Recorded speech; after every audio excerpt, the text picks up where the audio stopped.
Tameside Radio.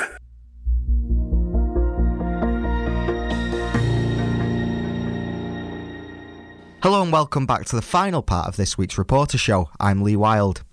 Last week, the team from the Tameside Reporter were at the Ideal Home Show in Manchester and managed to speak to some famous celebrities. First, our reporter Tom Gregan spoke to famous TV chef Gino D'Acampo. So Gino, we're in obviously the Ideal Home Show in Manchester. You've got a new restaurant opening in Manchester soon, haven't you? Yes, in Corn Exchange. We will be opening just before Christmas. What can I tell you about the restaurant? It's going to be probably the only proper Italian restaurant that you have in Manchester. Right. Yes. Why is that? What's going to separate it from the rest? I've eaten in a few Italian restaurants here, and apart from one called Piccolino, all the others, they should really think to go back to Italy and try to understand what Italian food is all about. What does make Italian food the best in the world for you? Simplicity. That's what it makes it. You know, people, they tend to overcomplicate Italian food to death. And you've got to reflect that in your new restaurant? Yes, of course. Excellent. And then, what are you doing a little demonstration later on, aren't you? I will be doing two cookery demonstrations, one at 12 o'clock and one about 3 o'clock. To be really honest with you, I have no idea what I'm cooking yet. I'm one of these people, that I see the ingredient and I think, okay, that's what I'm going to do. Yeah, excellent. Yeah. And you've just finished tour, haven't you? Gino's Italian Escape. We just finished touring. We finished 2 days ago. 11 nights, 11 different theaters, and it was packed. I never believed in a million years that people would pay to see an idiot like me cooking. So there you go. What were your particular highlights did you on the tour? The highlights is when you sell all the tickets. That's the highlights. Playing to packed out audiences. Yes. So we're at the Ideal Christmas show today. What for you makes the ideal Christmas? For me, the ideal Christmas, it makes it when I am with my wife and my 3 children and nobody else. Small family. I don't really care about the decorations. I don't really care about the presents. I don't really care about Christmas, actually.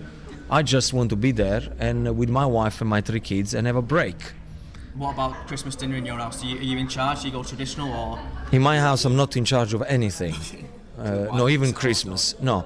She will tell me the day before what she wants me to do and I'll just do it. Yes, that's why we've been together for 21 years. Yes. He also spoke to famous designer Lawrence Llewellyn-Bowen, who's a regular at the Ideal Home Show. So Lawrence, thanks for speaking to us. You're quite a regular to the whole show. Why do you keep coming back? They've got some very compromising negatives of me, which if anyone ever saw them in the public domain, my life, my career, my family would be ruined. No, I absolutely love the Ideal Home Show brand. I mean, it's something that is over 100 years, so it's only slightly younger than I am. But it's iconic, you know, for Britain. I think that, we love names that we can trust. And the big news has been in the last few years, the expansion into Christmas, which has been great, and also, of course, the expansion into Manchester. And the Manchester shows have been such a huge success. And what I love about them is the fact that, like we're just opening the show there, it's a sea of glamour. You know, people really dress up to come to the Ideal Home Show at Christmas at Manchester. And I think that really sort of shows that actually when you create an experience like this, which is very specifically conceived to be, about getting the Christmas spirit started, people get really excited. And I absolutely love that. The atmosphere here is amazing, absolutely amazing. Feed off that. I suck off that. I'm like a shape-shifting alien creature, and I'm just sucking all the Christmassiness off it. Yeah. No, I love that. I mean, I think the thing is, Christmas for me is weirdly a really, really great time, because it's the one time when the British just don't do beige. They actually stop trying to be tasteful and worrying about what other people are saying, and actually just do their own thing. And I was with the shows that I do here, it's always about trying to encourage people to go even further, to get a really sexy look that incorporates and expresses their personality. Christmas is really important to us. We work terribly hard, and we get time off at a time of year, the most depressing time of year, at a time of year where there's so much much going on, there's so much responsibility. We should really value that Christmas break very, very highly. We should celebrate it, we should enjoy it. And I think that a show like this is all about that. It's all about saying to people, tailor it to how you want it. Make your own sense of what you want. Don't just do it in the way that you've always done it. Punk it up a bit, mix it up a bit. Really, really enjoy it. Well, that's because we've been having a bit of a debate in the office about Christmas trees and whether traditional green is the only way to go. Is that? Well, I mean, that's sort of semi up to personal choice. I think for a lot of people, they just the smell of a traditional Christmas tree is so iconic. They find it very difficult to wean themselves off that. I'm perfectly happy with both. I mean, I can remember when I was a child, I grew up in the most revoltingly tasteful environment. I mean, it was just so ridiculously good taste. But I had a very glamorous aunt who had gold foil Christmas trees, and I thought that was very slinky. So I think I'm probably the reverse. Most people smell a Christmas tree and think, childhood. I see gold tinsel and go, childhood. Yeah. I think it's sort of up to you. I mean, I always think it's quite funny because the retailers every year try and reinvent the Christmas tree. And there was a couple of years ago we had the upside down Christmas tree, and we've had black Christmas trees, and we've had purple Christmas trees. I think the secret is to just have a Christmas tree that is the Christmas tree equivalent of you. So mine's silky. I think yours is kind of quite spiky, but quite street. In your lottery advert, obviously you say if you won the lottery you'd make over Stonehenge. What other British landmarks do you think could do with a makeover? Good. Do you know, no one's ever asked me that. What could do with a real... I mean, Angel of the North. Now, that's dull. That's just rusty. That needs glamming up. Faux show. Trafford Centre needs glamming down. Let's make under the Trafford Centre. No, I mean, I love that campaign because I think that when they approached me, because I don't do a lot of adverts, I don't like to do adverts, but when they approached me and said that we could, I could basically improvise an entire advertising campaign, I thought, well, hey, and it was brilliant because English Heritage got completely behind it. They loved it, and in fact, actually, really weirdly, visitor numbers at Stonehenge have just gone through the roof over the summer. Yeah. Loads of people. I think they're just checking it out in case I have done something there. But I think that I've always been a great supporter of the lottery. They're very involved in a lot of the causes that we work with, a lot of the charities we work with, and also I have designed quite a few lottery winners' homes. I mean, I think it's one of the first things you do when you win the lottery is give me a call, and that's fine by me. Yeah. You talked about the work they do. You're co-founder of is it Mary Charity? MERU? Yeah, that was my father. What work do you do? Yeah, your father. Yeah. What sort of work do you do? Well, that's a bespoke charity for children's mobility needs, and I was very proud of that because he died in 1974. So this is something that's been going an incredibly long time, and I'm patron of. In fact, I did try and count them the other day. I think it's about 18 charities, and we're involved in many more. But actually, to have one that is that personal, to have one that actually is part of the family, is a source of considerable pride. So do you want to keep it in your family? Pass it on to my daughters. Yeah, who knows? Funnily enough, both of them have always been part of very obviously part of our lives, and they'll go to the premieres and all that kind of stuff. But also they've always come to the charities. And I remember feeling very, very proud once. I think it was Hermione, and she was about 6. And we took her to one of the hospitals that we were working with, and in the car on the way back, she was talking about a 6-year-old girl who she spent a lot of time with, and talking about the fact that this girl was terminally ill, and the girl was talking to Hermione about the fact that she wasn't going to live until Christmas and all that kind of stuff. And actually, it should have been a really awful, heartrending moment, but in fact, I felt really proud of the fact that my daughter had been part of something that affects so many people's lives. There was nothing remote about either of their upbringings. Both of them have, I feel, seen a lot more than a lot of their contemporaries. Now, we're from Tameside Radio and the Tameside Reporter. You obviously had a radio show for about 3 years on Classic FM. What advice can you give us to make the best? Dress smartly. Dress smartly. Never ever think, okay, well, I can just get away with a loincloth. Your listeners will know. And every now and again, I used to think, right, I'm going to give my listeners a treat.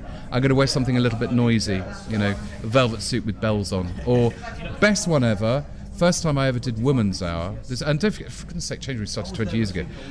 This was a long time ago. And I was always very touched when grown-up things asked me to do stuff. So I was invited on to Woman's Hour on Radio 4, and I turned up in a 3-piece leather suit, probably, to find that they had leather chairs. And leather on leather gives you the most extraordinary simulated bottom burps. So basically, all the way through this live show, it was sort of like, and now over to Lawrence Llewellyn. Every time I cross my legs, I could not keep a straight face. So no weather for radio? No. And in fact, weirdly, I never got invited back. Why? So obviously, it's the Ideal Christmas show, this event. What makes your ideal Christmas? I think, as I say, I think Christmas is such an incredibly important time of year for us working people. Actually, I mean, strangely enough, this is much more like the Christmas I would want. Actually doing Christmas now, doing Christmas at the end of November, is wonderful. It's like having all of that anticipation. When you get to Christmas, it's always a bit sort of, is that it? Is that it? But we had a very, very quiet Christmas last year, just the family, and there was a total rebellion. So this year, I think we've got 28 for Christmas lunch, which is back on form. You prefer that, a big I prefer what I'm told to prefer. I just go with what the women in my life prefer. So they all got together and decided that we're having a big Christmas. Oh no, for goodness sake, we live in a really big house. I mean, that's what Christmas is all about. In fact, we live in a series of really big houses. So why not use the space? So did you go big with your Christmas decorations in your house, or are you? Yeah, well, I mean, the funny thing is that I've got half a garage that's full of Christmas decorations. Most of them are made by myself, which means that they all have a slightly rude edge to them, which I quite like. A bit edgy, yeah, absolutely. Christmas bar humbug. Are you in charge of the decorations, or? No, apparently I've been demoted this year. Hermione is doing the tree. Pity me. Yeah, do you think that's going to go well, or? I think it might have a very. I think that might get too edgy. Yes, she's gonna throw everything at it. Okay, well, Lawrence, thanks for speaking to. Not at all. Nice to see you. Yeah. Have a good day. Thank you. Our reporter Tom also got a chance to chat with Amy Childs, who used to star on reality TV show The Only Way is Essex. She's now launched a book about her time on the show. Right, so Amy, welcome to Manchester. Do you get up here a lot? I've not been. Do you know, actually, tell a lie, I did come to Manchester last week, a couple of weeks ago for my book, 100% Me. I did a signing there at Waterstones. I've not had a night out in Manchester yet, so I'd like to. Yeah, you should try it. Still on the cards. I'm here for 4 days now, so I could be going out. So about your book, tell us why did you want to write a book? I wanted to write a book. It's not an autobiography. It's like an inspirational read, and basically it's about how I got started, literally in beauty, why I left Towie. It's really like the ins and outs of the whole Towie. It's about my businesses as well, the salon, the collection, my dresses. Me going to China. So it's all about how I got started. I've got amazing business tips on there, and it's a really, really good, upbeat, fun book. It's good. And you brought your collection today. Tell us about the inspiration behind all this. So I brought all my collection with me today. I've got all my, obviously Christmas sparkly dresses. Love sparkle dresses. I'm here at the Idle Home show. It's an amazing show, the Idle Home, and I've brought all the dresses here. I've got my perfume, I've got eyelashes, I've got my brand new book, 100% Me here. I've got absolutely everything here, so that's why everyone's got to come to the Idle Home show. And is this the first time you've been to one of these shows? I've done Idle Home show before, not Manchester, and it's a great show. I've been here for an hour, and it's a really good show. And some of the girls in the office told me to ask for the Christmas party. They were going to get the spray tan ready to do that. Have you got any tips for them? What's the best home one, or where to go for the best? I've got my own fake tan, so the Amy Childs spray tan is amazing. I think for Christmas, sparkly eyelashes, fake tan done. With Christmas, you can go all out there, and that's why I love Christmas. And what makes your ideal Christmas? What would you say? I love family time. I work, literally throughout all through Christmas. So actually, quite nice to actually have a nice chill out with family, and that obviously means so much to me. And what about your ideal Christmas present this year? What are you thinking? Ideal Christmas present? Do you know what? I haven't got one. That's really hard to say, but I'm sure Mum would. I'll be asking Mum for a few things. That's why I'm just there. So yeah. I'm Lee Wild, and that's all from this week's Reporter Show. You can read more on all these stories in this week's Tameside Reporter, which includes a special report on this year's Children in Need. And you can stay up to date with all the latest local news at InsideTameside.com.